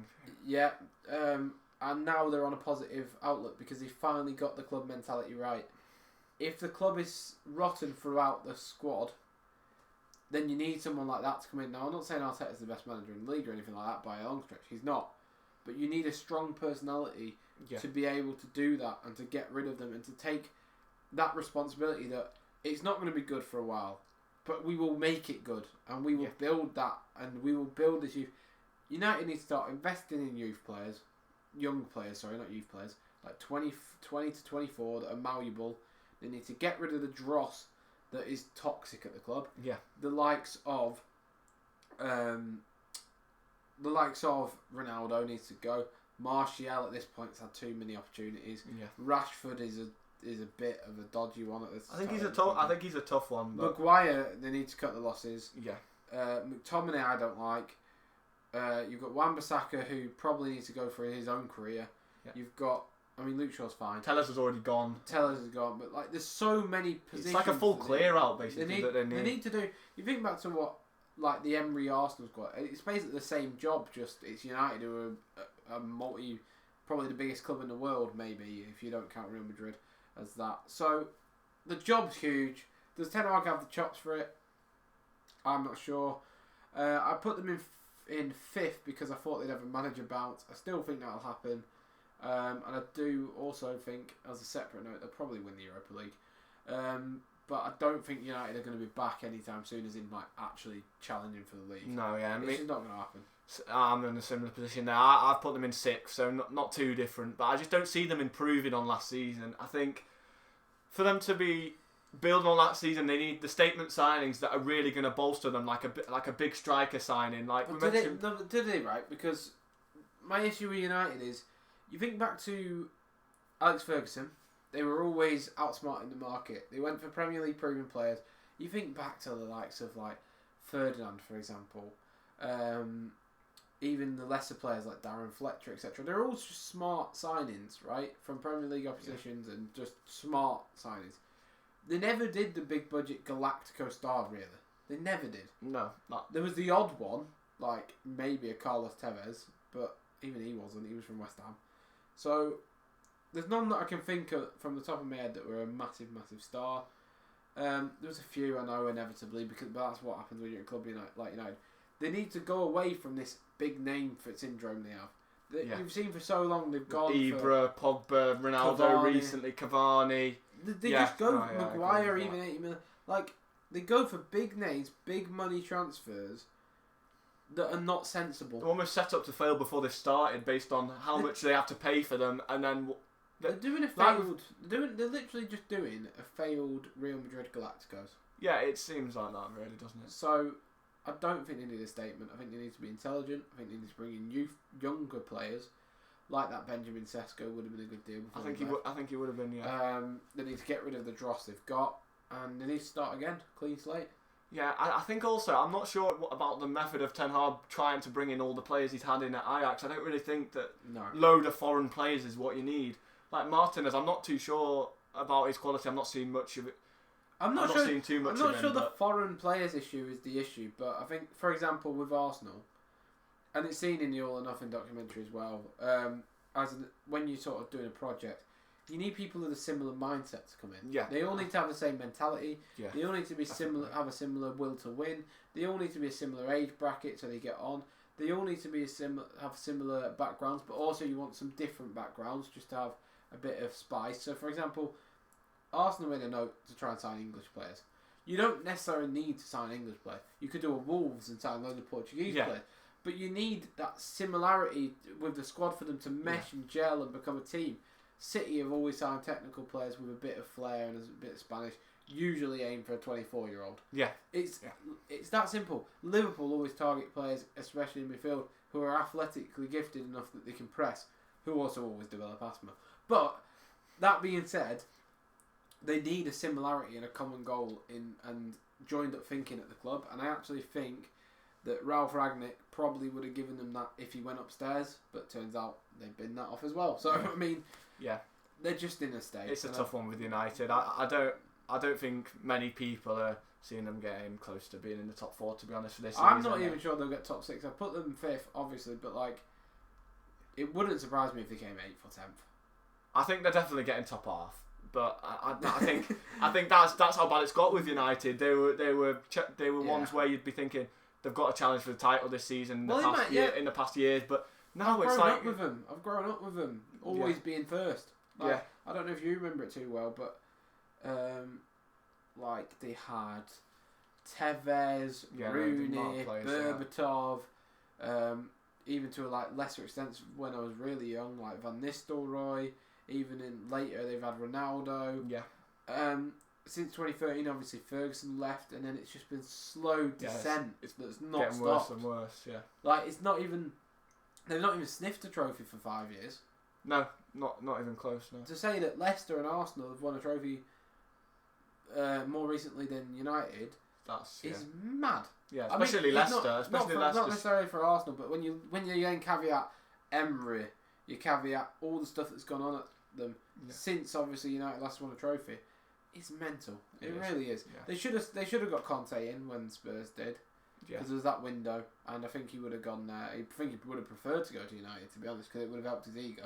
And I just think it's just numerous bad decisions from the top down, and it's cost United the biggest club in the world tag, because I don't think they are anymore. I think Real Madrid is. No. But anyway.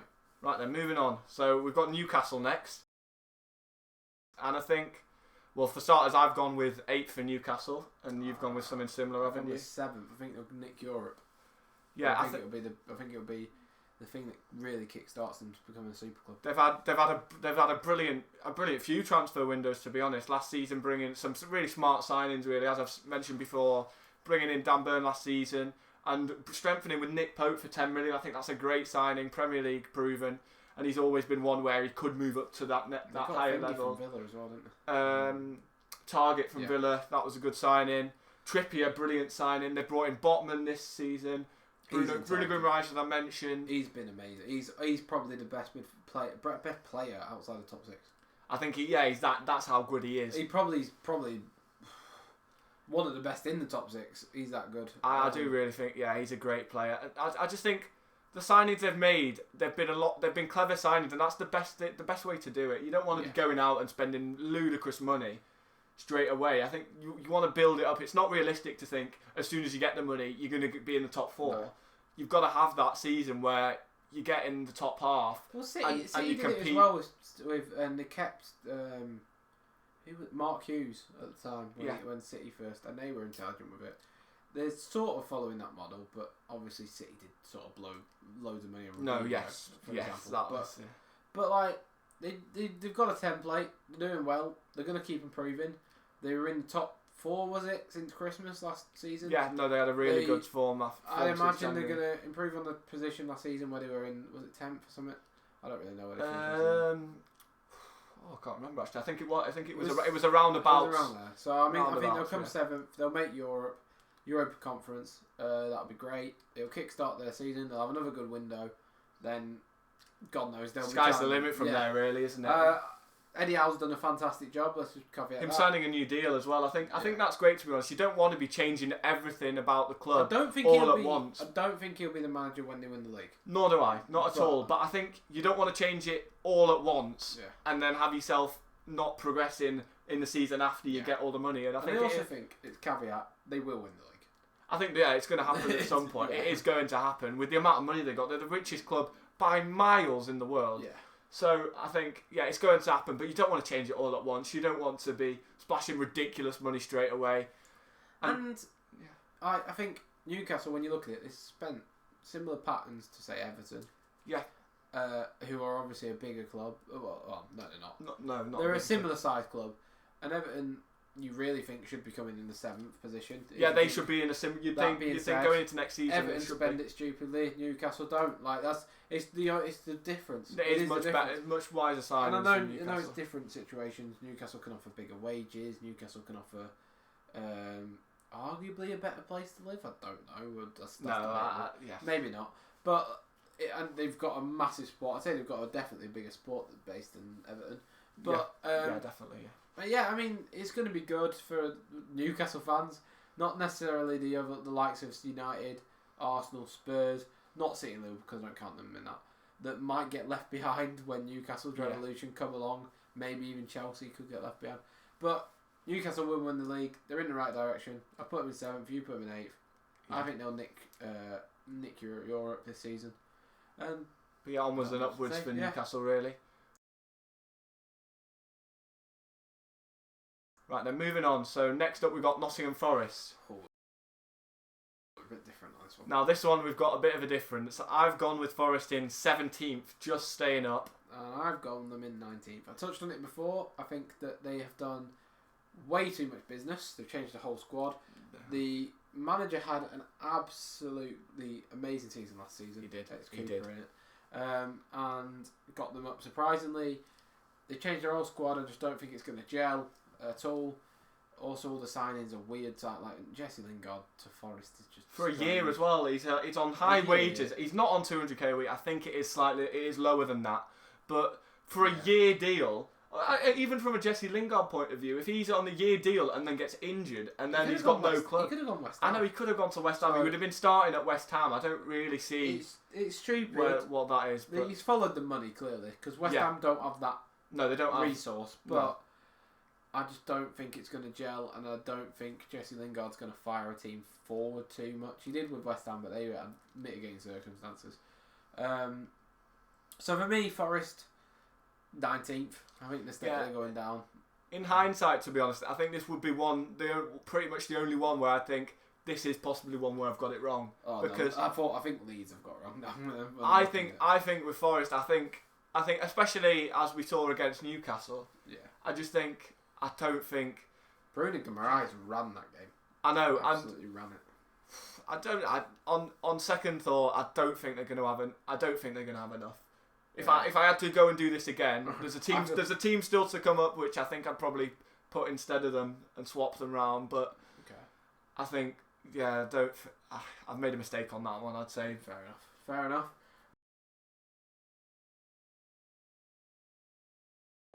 Next up, right, we breezed through Forest. Next up is Southampton. Oh, in a sense, my granddad actually supports Southampton. Oh, really? Yeah, I've put them in 15th because, and this is purely based on the brilliance, and I can't rate him highly enough, of Hasenhüttl. Yeah, I think he's phenomenal. He loses the odd game 9-0, but who doesn't? Nah, he's genuinely. Every year you look at that squad, and you think it's not good enough. It's not good enough. They've had it for 5 years, and each year he plays half decent football, high pressing football, and keeps them up. Yeah. The state of that squad. If he leaves, they're down. Yeah. I have no doubt about it. But I think because it's Hasenhüttl, they'll come 15th. They'll stay up again, and I think he's worked miracles with that team. They've changed their sort of stance on how they're trying to do business this season. They brought in a lot of young players, like Bazunu, is it? Bazunu, a couple from City. Romeo Lavia as well, defensive midfielder. They've done very solid business in terms of a change of style. I'm not sure that bringing in the younger players, I think, is something that they needed to do more. They had aging players, Romeo, that sort of player, that getting on a bit, but. And I just think they'll be fine, personally. You don't know. I've gone 18th for Southampton. This was the team I was mentioning, I was talking about when I was talking about Forest, actually. Yeah. But, I think the business itself, Bazunu, I think he's a decent keeper. I'm not sure he's quite Premier League quality yet, because so far he's been at City and then in academy. He's been loaned out to Portsmouth, where he did okay, but I think the skip from Portsmouth in League One to the Premier League starting keeper, I don't think that's a step that you make straight away. I think Lavia, he's a decent player. He came on a few times for City, but it's nothing. I think losing Amanda Broya, who was brilliant for them last season, obviously was only on loan. I think their lack of striker was what, when making this prediction, I was thinking they're going to struggle here. My theory about keepers is a bit different though, because obviously the consistency of the player shooting does change depending on the quality of the player. But if you're a professional footballer, you could shoot a shot top right, going 50 miles per hour or whatever, and you'd be a League 2 footballer. You could do the exact same shot in the top right. You do it on a less consistent basis, but you could hit it in the top right, being a Premier League footballer. The leagues with keepers in my head don't matter too much. I do agree that it's different for keepers. It's different, isn't it? Yeah. Especially with keepers, you've got one. Obviously, you've only got one. You're going to have one quality keeper usually, and then one slightly below it. So it's so difficult for you to be able. Though, that's what I mean. It is hard to judge, especially obviously. A top keeper in a top shot stopper in League One, I'd imagine should be a top shot stopper in the Prem. The only difference is in League One, the consistency of the quality of the shot will be less consistent than in the Prem. Yeah, but if he can save the top shots in League One. It's still just about repeating the same skills. So I think that is something. I mean, we've seen a lot of keepers come onto the scene recently. Emiliano Martinez is a great example. Who was the backup keeper for Arsenal. He's not really getting a look in, and then obviously then cup run. Then he came in at Arsenal. Then he got injured. And then now he's at Villa, and now he's won the Copa America. It can be quite a snowball effect for keepers, whereas I don't think you'd see it. They come through late, don't they? They always come through late. You see keepers coming out of nowhere. So even Fraser Forster, I think he will be a bit of a loss for them because he was a great keeper. Where's he gone? He's gone to Spurs. Oh, he's the backup keeper at Spurs now. I think he's getting on a bit now, so it makes sense for him to. I'm assuming it's financial based. The thing is, right, with Spurs, which don't make sense. They've got a 35-year-old keeper. Yes. Who's going to be surely like. Yeah, it can't be long until he retires. And he has dropped down in his output in the last few years. He's not coming off his line as much, etc. No, yeah. Then they've got another 35-year-old keeper. So it's like you need to get someone younger. I was surprised. Well, they had Galini on loan last season from Atalanta. I was thinking surely they're going to sign him on a permanent this summer. Yeah, because he's quite a young keeper. I'm not certain how young he is, but I think he's 27. For a keeper that's that's fairly. He might be 24. For a keeper that's fairly young, but that would seem to me as be the natural one that would come in next after him. Yeah, I agree. But we'll move on from Southampton because that's been quite lengthy. Next up is Spurs. We're talking of them. Right, I put them fourth. I explained my reasons earlier. I think that the development of the attack under with Jesus just means that we'll pip them to it, but I do think they're going to be better than United. I think they'll be better than Chelsea. I think Conte makes them better than United and Chelsea naturally because Conte's the best manager outside of the top two. That being said, I think they don't play nice football. I think they play very defensive football. Yeah, I think it is quite defensive. They've got quite a nice attack at the moment, but they're still one Kane injury away from capitulating, in my opinion. I think the signing of Richarlison has helped them, as in they've actually got someone there now. I don't think who is a Premier League standard that can. He won't. There's no chance he'll replace him, but at least it's some sort of cover where Richarlison, he can score for us now, whereas before they were putting Sod up front and then playing extra wingers, and it was an absence. Richarlison isn't Kane level. There's no way he's Kane. The issue is you're never going to have a backup that's Kane level, are you? Though, if you're being honest. But then they've had the likes of Llorente in the past who did a good job, and I think they didn't need to spend 60 mil on a player. No, I think 60 million for a backup striker is a bit ridiculous. I think if Arsenal did the business that Spurs have done, as I said earlier, then Edu would be burnt at the stake.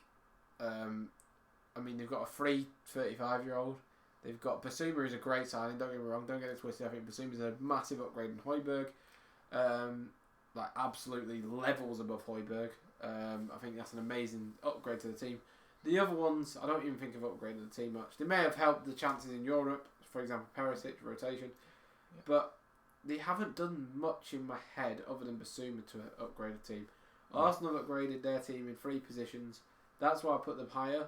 I just want to. I don't want to talk about Arsenal too much, but that's why I'm trying to justify my reasoning for them being higher. Yeah. I also think Spurs are always 2 losses away, 2 surprise losses. For example, they lost at Burnley last season, away from Conte having a meltdown and walking out the club. So I mean, they're quite reactionary. I think with their managers, you see how quickly they chop and change. Players. It's not even the players or anything. I think it's just Conte would walk. Yeah, no, I think where he's been at some of the top clubs, won the Premier League with Chelsea in the past. I think he's always wanting to be at the top level. I think it's great. He did a great job getting them into the Champions League. Yeah. For me, I've put them third. I just think I agree. I completely agree with you saying that they're going to be better than Chelsea this season. Yeah. I think Conte, for starters, I think is a much better manager than Tuchel is. Because as we mentioned while we were talking about Chelsea, I think he was doing a very mediocre job from January onwards, especially last season, off the back of doing well and winning the Champions League. Tuchel also doesn't seem to be able to handle players with attitude. That's something I've noticed. Yeah. So, he just doesn't know how to deal with people with any attitude at all. Like Lukaku. Yeah. I mean, Lukaku didn't help himself though, did he? No, but I can't blame it on the player. The player got bought.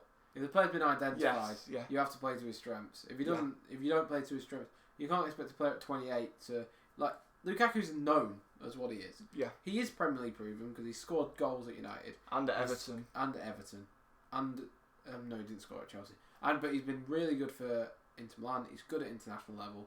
They just didn't play to his strengths. No, you've got to when you play. But anyway, Spurs, 3rd. Yeah. For you, 4th for me.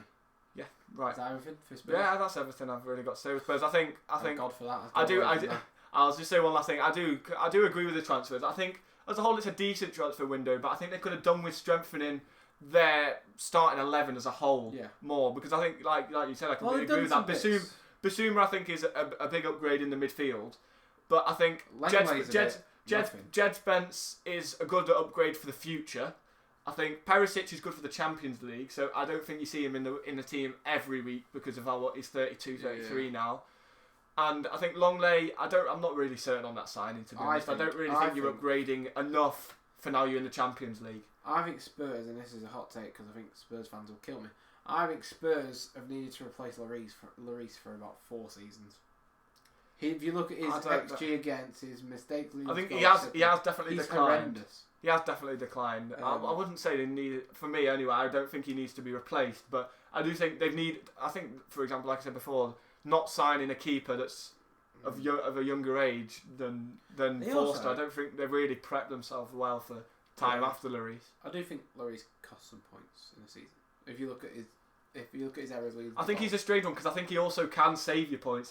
I think it works on 2 fronts. That. Yeah, but anyway, West Ham. So David Moyes, probably manager of the season last year. He did a brilliant job with them last year. I did think they bottled it. They went off a bit towards the end, but that was because they didn't have any depth. And in Europe as well, they did really well in Europe. I think that played a I put them 9th because I think that last season will not help them this season. So, like for example, players like Antonio will run into the ground. They'll just get injuries. Declan Rice probably will as well.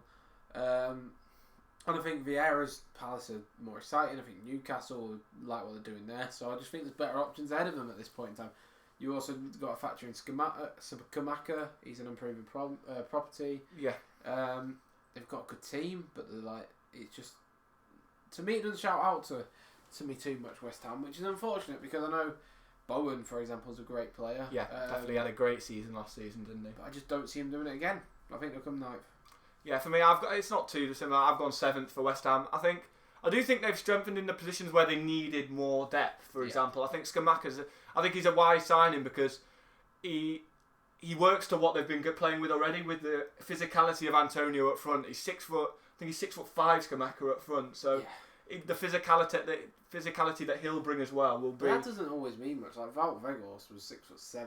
But I think the point is they've been playing into his feet. I can see him as a target man type player. Yeah. And I think Agard from Rennes as well. Unfortunately, he's got injured, but I think they did need to strengthen in the centre back department because they were a couple of injuries away from having Diop and Ogbonna as a partnership. Diop's gone now, but I think swapping almost Diop for Agard is a big upgrade because he's a proven.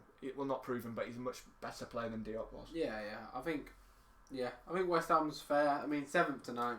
I think West Ham fans would be happy with that as well. It was 3 or 4 seasons ago. They were in a sort of Everton position now, where they only just finished above the relegation spot. If they get Europe again, you can't complain, can you? No, not at all. I think the position they're in a good position, and some of the signs they made are great, but I don't think it's enough to guarantee them getting Europa League. Europe in a Conference League run would be alright. I can see them doing well in that as well. Obviously, the standard of the other European teams is never too high in that. Well, yeah. And the final team is Wolves. Which has already been worked out by you keen-eyed people. 12th place for you. Yeah. And where are they for me? 13th for you. Yeah, so similar. Similar positions, I think they are so dull to watch, it's unbelievable. But yeah. They've got Neto back now, which is a big shout. That's a big improvement having him back in the team. It's just a bit of dross, isn't it? I think so, in the way possible. It's just... Yeah, I think... it's one of those where if Wolves are playing, I'm never too excited to watch them. Oh, no. Never at all. I think... They lost, didn't they, the first season? Did they? Yes. 2-1. Yes, 2-1 against Leeds, which I don't think that's never a good way to start the season. Because Leeds... feet in that game? Oh, some of his... Yeah, he was unbelievable on the ball. I think him coming back's a massive improvement for them, but I can never... since they were in Europe, I think they've just been drops off back. So almost like what Leicester are doing since they got near the European spots. They're both going to drop off a little bit for me. Yeah. And Jimenez has dropped off as well. I think he had a couple good seasons for him when they first got into the Premier League and was quite consistent. And ever since he got that head injury, I think he's never come back and been the player he was. Yeah. Do you think Large will last? I think he will, because I think he'll do enough to keep them in. Yeah, I mean, for me, I put him in 12th and 13th for you. I don't think that's a sackable season, to be honest, for Wolves.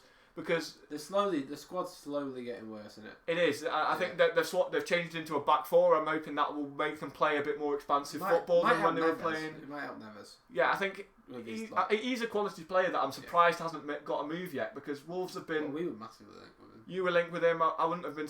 United were linked with him at a time as well. Yeah. I think he's a great player, and they brought in Guedes recently from Valencia. They brought him in the other day, but I don't really... More Portuguese. It's more Portuguese players, and I don't think wingers is the position they need. That striker position is something they need to strengthen on. I mean, they've got some exciting players. So, Jimenez obviously got his injury. He hasn't been the same since, really. No, not really. But they've got the likes of Podence. They've got Neto. Those two are quite fun players. In midfield, they need to replace João Moutinho. The man's a walking diaphragm, really. Yeah. And then they've got... the defence is just a bit of nothingness to me. It is, yeah. I mean, boring to watch. They're good defensively because they grind out the 1-0 wins. I'm not sure how that's what I worry now. I think the back five worked so well for them because there was a point where they were like the top defence in Europe at one point. Jose Sar's brilliant. He's a really good keeper. But, I mean, it's surprising how well they've done considering losing Rui Patricio, who had some brilliant save stats. He was one of the better keepers for the teams around them. But they've lost Mr. Wolves. Literally in Cody, the captain. Yeah. And they just if I was a Wolves fan, I think I'd be depressed because watching that last season, week in week out, must have been bad. Yeah. But that being said, as we touched upon earlier with Burnley, I quite like the fact that they offer that variety, that they don't play the same type of football. That's why you never see them. I could never see them over the next couple of seasons going down because they offer that solidity. But I do think while they have great solidity, they were really struggling up front last season. They were one of the lowest scoring sides in the league as a whole, which is quite ridiculous considering the potential they could have with a great attack. I also don't think there's the attackers out, the strikers especially, out there at the moment to be able to get from people that... Nor do I. There's not the variety. Callum Wilson's one of your better Premier League players in terms of strikers at the moment, and that's... No offence to Callum Wilson, but 3 years ago even, he was a middling Premier League player. Definitely. So, I don't know. I mean... That's our league table anyway. So that's it done. We've gone winners, City, both of us have. Yeah. I've gone with Everton, Forest and Bournemouth to go down. You've gone Southampton, Fulham and Bournemouth. Yeah. Finally, we'll end it on the first sacking of the season. Who do you believe it's going to be? First sacking of the season. I said Frankie Lamps. I think Lampard's You've already mentioned, haven't you? I think it'll be Brendan Rodgers. I just think their lack of ambition in the transfer window, and I don't think him himself. He's really not been backed as much as he needs to be able to get back up into the European space. I'm also not sure he's that good a manager. I mean, it's been very. I mean, since they've won the Premier League. They've won an FA Cup, which was brilliant, don't get me wrong, but in the Premier League, they've not shown enough ambition for me. He's a very streaky manager, isn't he? I know. As in he'll win 5 on the bounce, lose a few, 3, and then win another. I don't know. He's just not a consistent manager either. No.